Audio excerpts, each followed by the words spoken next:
Hello po mga kababayan, si Dante Maravillas. Dito muna tayo sa ating podcast, Life with Dante M. O ngayon na mga kababayan yung laban, charity boxing match, Baste versus General Torre.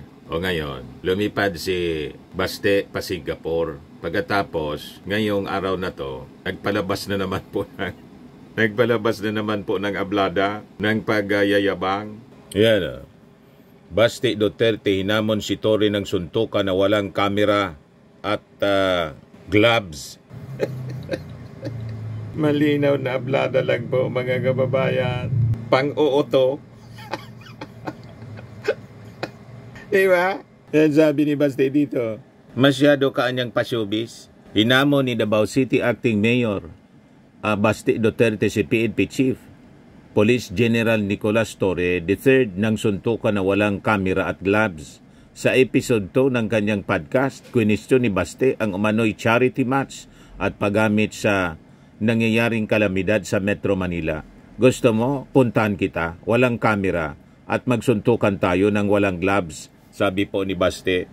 Di try mong puntahan tapos harapan mong amunin si si General Torre kung anong kantungan mo. Yung tatay mo nga na sabi, pinakang matapang, walang nagawa kay General Torre. May mga gwardya pa siya, may mga bodyguards. Walang nagawa kay General Torre. Kayo pa po. Sabi ni Maureen Rose Mia Villar, si Barbie Duterte Talawan. Sabi ni Mel Harty, bring him home. Lumipad pa Singapore. Sabi ni Goda sa Edward Espiloy Cardino, nakakaya naman ang ganyan.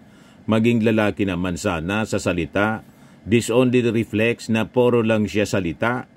Ika nga, putak ng putak, dada ng dada, ngawa ng ngawa, aminin na lang na hindi niya kaya gawin ang pinagsasabi niya. Kinuyog ng mga netizens, ng mga bashers po. Wala na eh. Durog na ang pagkatao niya. Hindi pa nakikipagsuntukan. Durog na yung pagkatao ni Baste Duterte sa ating mga netizens. Sabi ni Jean Esteban Garcia, fight of the year, naging flight of the year. Sabi ni Akaod Hassan, the flight man. Sabi ni Monica Medes, hay nako, the fruit does not fall from the tree. Sabi ni Noy Marcaida, isog ka lang Baste pag may bodyguard ka. Tapos sabi niya, report ng Inquirer, Baste Duterte wants to reset Sunday bout. I have another things to do.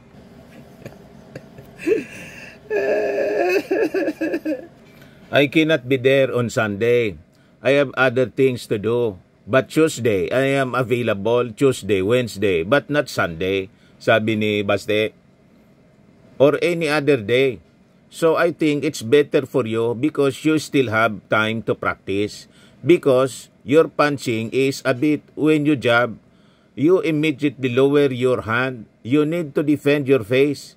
When you jab, you immediately return to your face. So just a little advice, practice. Tinuruan pa siya.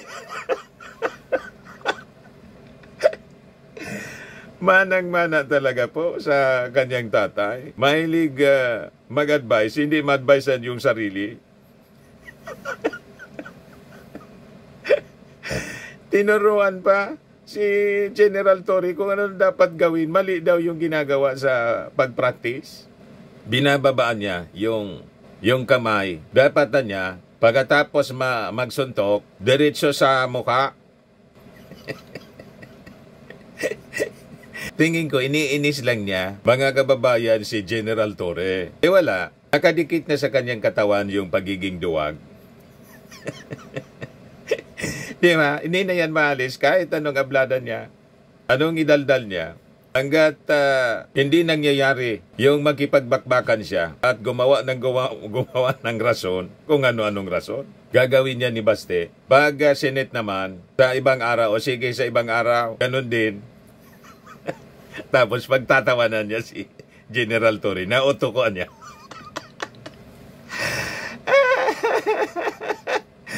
Ganon mga kababayan ang ugali ng mga yan.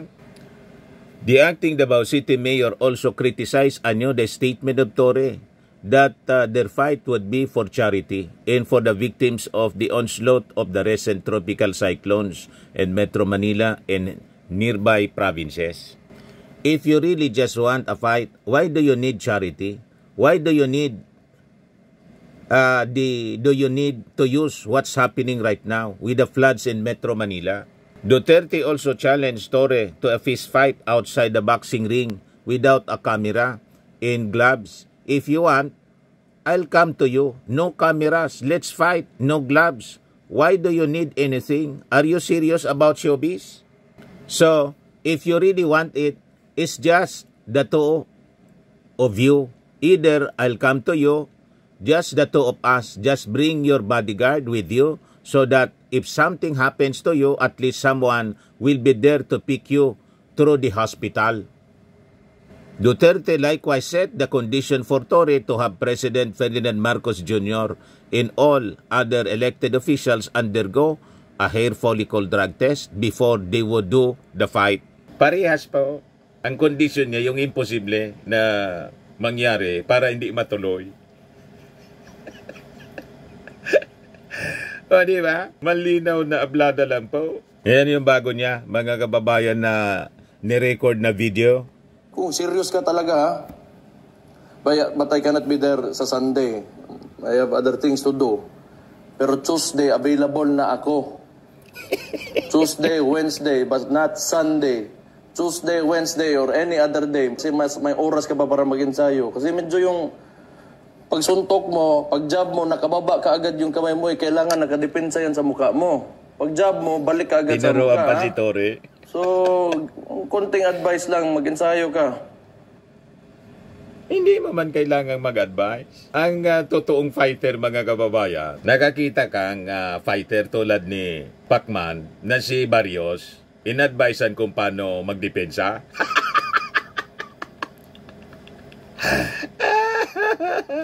Wala pa ako, mga kababayan, na true fighter na narinig na yung kanyang magiging kalaban tulad ni Pacman, the fight between Pacman and Mario Barrios. Narinig na ninyo si Pacman, in-advisean si Barrios kung paano dumipensa? Ano yan? Di ba kalukuhan? Pang-uot to, mga kababayan, ang ginagawa ni Baste. Si General Torre po, ready na po. Ayan 42 minutes ago, mga kababayan, ito yung post ni General Torre kasama yung mga kaibigan niya. Papunta na siguro doon sa sa Rizal Memorial Coliseum. Greetings pala, happy birthday Sir Juby. Alam niya kasi di man darating si Baste po. Pero tuloy po ang boxing for a cause. Yan ang main event, Chope Baste Duterte. Yan. The winner, panalo na si by default si General Torre. Pero may laban pa rin, mga kababayan. Ilang undercards ito? Ito, isa, dalawa, tatlo, 5 undercards, mga kababayan, yung inihanda ni General Torre before ng kanilang magiging main event. Bakbaka na hindi na po mangyayari kasi nachopi, mga kababayan, yung kanyang kalaban, yung naghamon, nachopi, lumipad papuntang Singapore, pagkatapos nag-record ng video para mag-ablada uli, magyabang uli, maghamon ng walang katuturan. Wala na daw na gloves. Yung may gloves nga, naduwag ka pagkatapos maghamon ka ng walang gloves. Talagang yung mga imposible po. Ito yung advisory, laban para sa nasalanta. All ticket sales for this boxing event are final and non-refundable. The organizer does not guarantee the attendance or participation of any specific fighters, including those scheduled for the main events. In the event of non-attendance or withdrawal of any participants, no refunds will be issued. This is due to the charitable nature of the event, as all proceeds will be donated to support designated charitable causes. By purchasing a ticket, attendees acknowledge and accept these terms and understand that changes to the fight card do not constitute grounds for a refund. No advance ticket sales. Yan 9 a.m. Maya-maya, mga kababayan, get your tickets at the Rizal Memorial Coliseum on event day. Yan, July 27, live. So magiging live mamaya, 9 a.m. at Rizal Memorial Coliseum. Ayan na si Baste ni Prinsesa ng Davao, sabi ni Dennis Bernabe Marchan. Sabi ni Onarios, ang postahan ngayon, hindi na yung kung sino mananalo. Ang postahan ngayon, kung sisipot ba si Baste or hindi. Hindi nga sisipot po. Sabi ni Charles Daniel Rojo, si BC Baste na raw ang ring girl. Bring him home po. Bring him home. Bring him home. Sabi ni Dane Alagos, stop na po.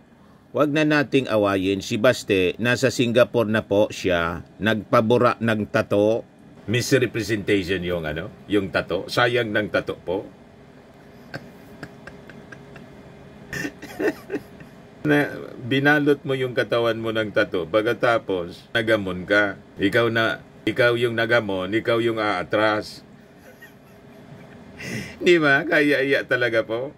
Sabi ni Ryan Riguez, ano next request condition? Parehas po. Kahit may gloves o walang gloves, ang condition niya parehas, hair follicle test ng ating Pangulo. You see, sabi ni Ken Arvin Reyes, manang-mana sa tatay.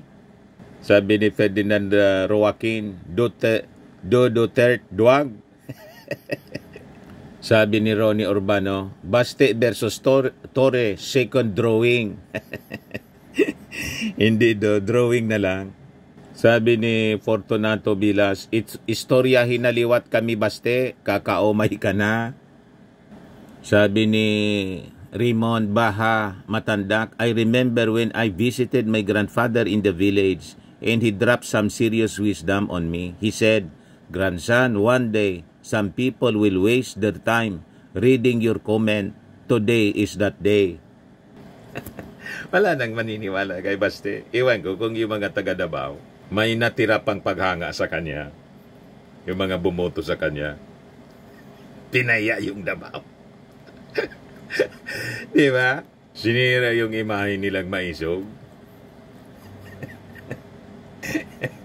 Malaman pala yung mga kwento lang pala yun, mga kababayan. Sabi ni Sam, mas lalong wala na Baste. Run, Baste, run. Sabi ni Kobe Nakor, a true man will fight without any condition, anywhere.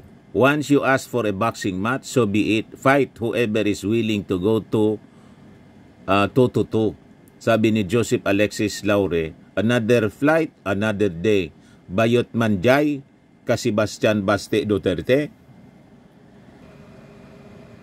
Anyway, wala talaga mga kababayan. Pero yung fight for a cause, diretso po yon. Mamaya, i-update ko po kayo kasi 5 yung undercards. Pero yung main event po, hindi na tuloy. So after the undercards, diretso na yon mga kababayan sa mga evacuation centers para dalhin yung mga ayuda. O yun na lang po ang i-cover ng media. Anyway, ganun talaga po eh. So kung hindi pa po kayo nakasubscribe dito sa ating YouTube channel, bagong YouTube channel, Life with Dante N, click subscribe po.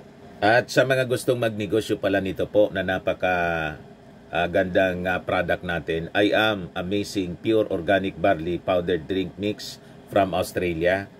Mag-message na lang po kayo sa amin. Pwede sa akin diretso po or sa aking anak na architect entrepreneur. Pwede din kayo magpa-orient sa kanya kung paano magnegosyo nito. So, laging tatandaan po natin sa buhay, you become what you believe. Ako po si Dante Maravillas. Bye-bye po. God bless.